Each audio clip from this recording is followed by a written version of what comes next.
di 2018 kita mulai budidaya mandiri nih Pak di Bontang di Pulau Titihi. Kita budidaya nih Pak, kita menggunakan banyak memakai tenaga kerja. Contohnya waktu kita mengikat bibit, nah itu kita memakai fungsi dari ibu-ibu. Oh iya. Itu mengikat bibit ya. Mereka pun dilibatkan ya. Benar. Pertama pasti kita harus cek dulu situasi kondisinya, terus kadar airnya, terus parameter tadi yang saya Parameter, sebutkan. ya. Cek dulu. Kelembapannya.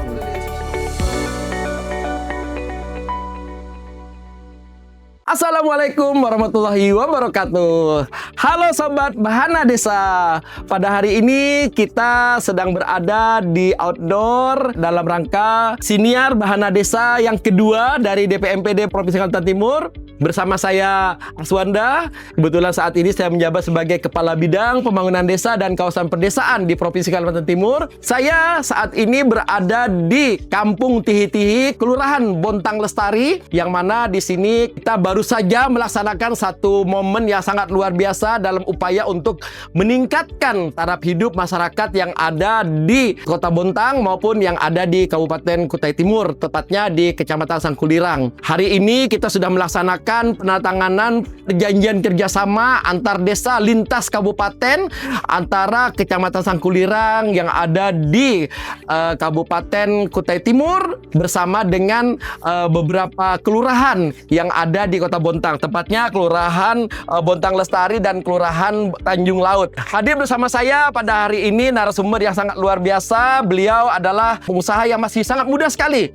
Beliau berkecimpung di dunia pembudidayaan rumput laut, dan ternyata saya baru tahu untuk budidaya laut yang sudah beliau upayakan ini sudah sangat mendunia dan sudah diekspor sampai ke luar negeri, terutama di Filipina dan yang ada di India. Hadir bersama kita Bapak Ardis Christian Simatupang. Apa kabar hari ini Pak? Alhamdulillah, puji Tuhan, baik Pak. Ya, luar biasa. Cuacanya cerah. Cuaca cerah hati kita pada hari ini. Alhamdulillah. Alhamdulillah. Pak, mohon izin kita langsung ke topik pada hari ini Pak ya. Kita sudah tadi melaksanakan penandatanganan perjanjian kerjasama lintas kabupaten kota. Nah, dari perjanjian lintas kerjasama kabupaten kota ini Pak, Bapak sebagai pengusaha dari sudut pandang Bapak ini, apa aspek ekonomi yang bisa kita dapatkan untuk meningkatkan taraf hidup masyarakat, terutama masyarakat yang saat ini berkecimpung di dunia pembudidayaan rumput laut, Pak Ardis? Silakan, mungkin bisa dijawab. Ya, izin Pak Aswanda. Jadi untuk budidaya rumput laut ini sudah kita lakukan sejak 2018. Oh iya. Nah, di 2018 kita mulai budidaya mandiri nih Pak di Bontang. Khususnya di Bontang di Pulau Titihi. Iya. Nah, pada saat itu beranjak perkembangan zaman, akhirnya kita coba waktu itu masih jualan lokal tuh Pak. Oh iya. Ke Surabaya, ke Makassar. Nah, setelah itu kita coba lagi belajar nih, improve dan sebagainya. Kita coba ketemu ke pasar luar. Nah, tapi sebelumnya kita sudah coba untuk kolaborasi dengan berbagai desa Pak. Iya. Ada desa Benua Ilir dan Teluk Ka'bah. Nah, pastinya Pak, dalam proses budidaya ini kita itu sektor ekonomi itu paling diuntungkan, sosial ekonomi.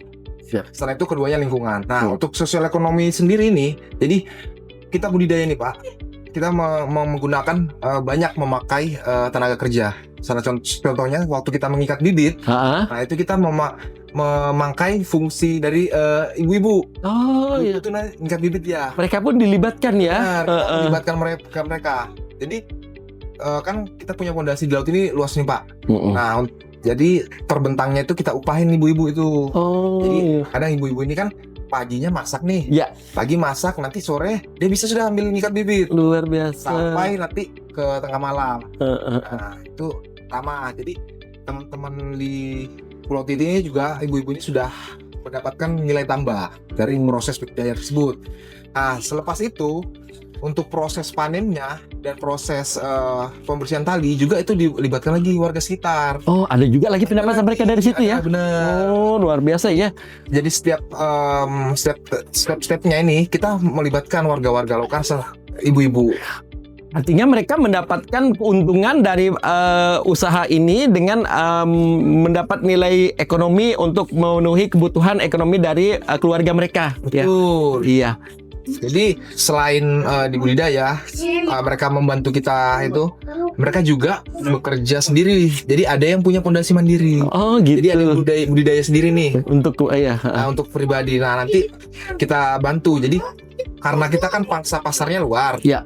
otomatis harga kita berikan ke petani itu juga lumayan Pak. Tinggi ya. Ya, Dibanding dengan yang lain ini lebih tinggi Pak ya. ya bisa dikatakan kita lebih tinggi karena pangsa pasar kita luar. Jadi Iya. kita coba keuntungan ini kita bagi sama-sama. Iya, itu tadi penjelasan dari Pak Ardis terkait dengan kondisi ekonomi yang sangat menunjang untuk kehidupan masyarakat yang ada di Tihi-Tihi ini dan juga yang ada di Sangkulirang. Pak Ardis, selanjutnya ini Pak Ardis, dari sekian banyak kawasan ya masyarakat yang ada di pesisir itu kenapa kok bisa terpilih itu ada di Kampung Tihi-Tihi dan juga yang ada di Sangkulirang itu? Kenapa? Apa kelebihan mereka untuk pembudidayaan rumput laut ini Pak Ardis? Baik, jadi memang pada dasarnya Pak, Siap. Kalimantan Timur ini untuk pertama kali rumput laut itu dibontang.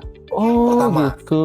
Saya lupa kurang waktu tepatnya kapan ya. Mm-mm. Tapi terus habis itu ternyata barang bontang ini kualitasnya bagus nih Pak. Bagus ya. Nah, baru kita berjalan nih Pak, mulai berjalan ke pesisir-pesisir sampai naik ke Kutim. Oh, iya. Kita naik ke pesisir tuh, ternyata banyak potensi luar biasa juga Pak di sana. Artinya gini, perairan mereka juga sehat. Oh iya. Jadi kan kalau kita mau budidaya ini kan kita harus pertimbangkan parameter Pak. Ya, apa aja Salinitas tuh? air, Siap. pH, pH, dan kelembapan. kelembapan.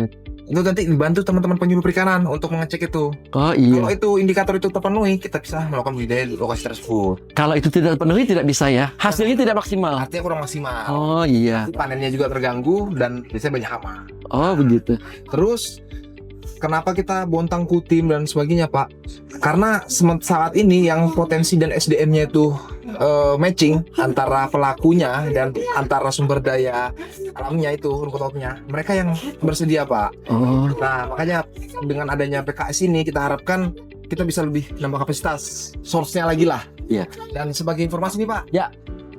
menariknya ini rumput laut ini dia bisa menjadi salah satu indikator bahwa perairan laut ini sehat atau tidak. Oh. Artinya gini, ketika air itu rumput laut ini budidaya ini tidak tumbuh, air itu sehat. Tapi kalau misalnya rumput laut itu tidak tumbuh, air itu tidak sehat. Oh, dan artinya rumput laut ini tidak serta-merta bisa ditanam di sembarang tempat yang ada lautnya, tapi memang harus ada unsur yang bisa menunjang bahwa daerah itu sehat dan lingkungan juga tidak tercemar ya. Benar sekali. Oh iya.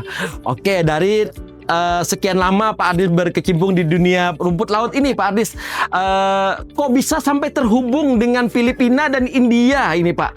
Dan ini kan menjadi kebanggaan kita ya, Pak Ardis yang masih sangat muda ini bisa langsung mengekspor sampai ke luar negeri seperti itu. Bagaimana, Pak, ceritanya, Pak?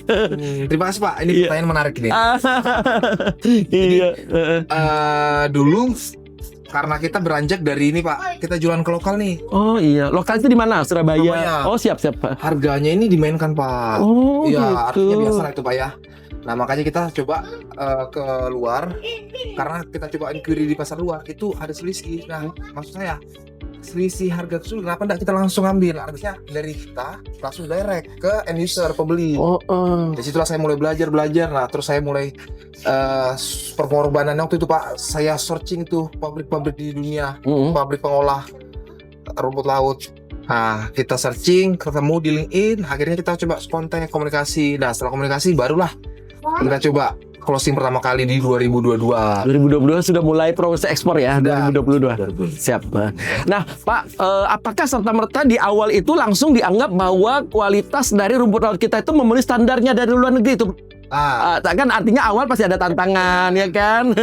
Benar sekali Pak. Nah, jadi untuk pertama kita ngirim di 2022 itu barang yang kita kirim itu Pak ternyata speknya agak kurang sedikit lah. Dari hal apa itu? Dari kelembapan atau dari kadar airnya? Water content atau kadar airnya. Iya.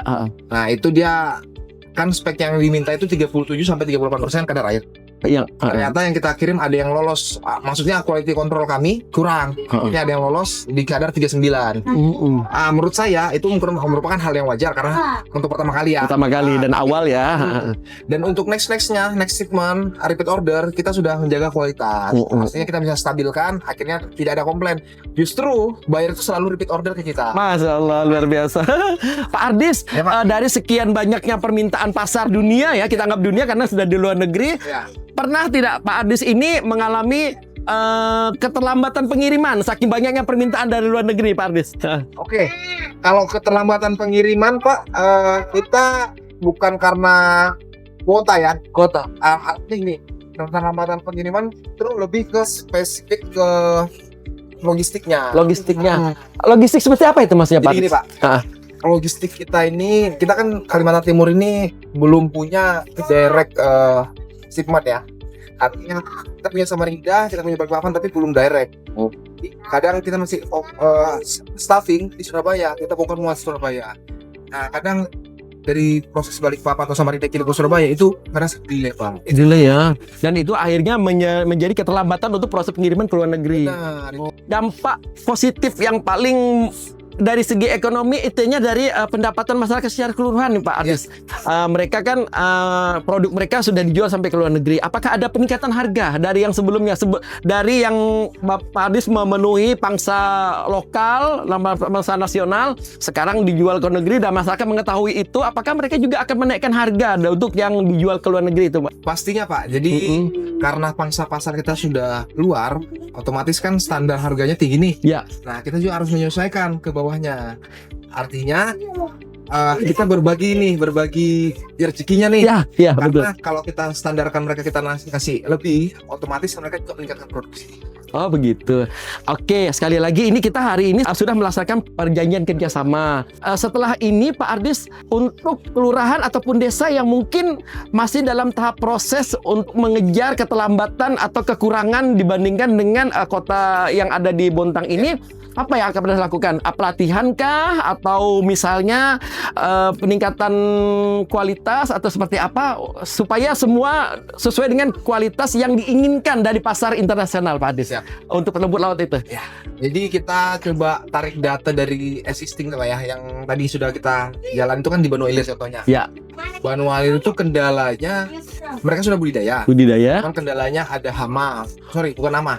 Penyu. Penyu itu nggak bisa dibilang hama karena satu ekosistem. Iya.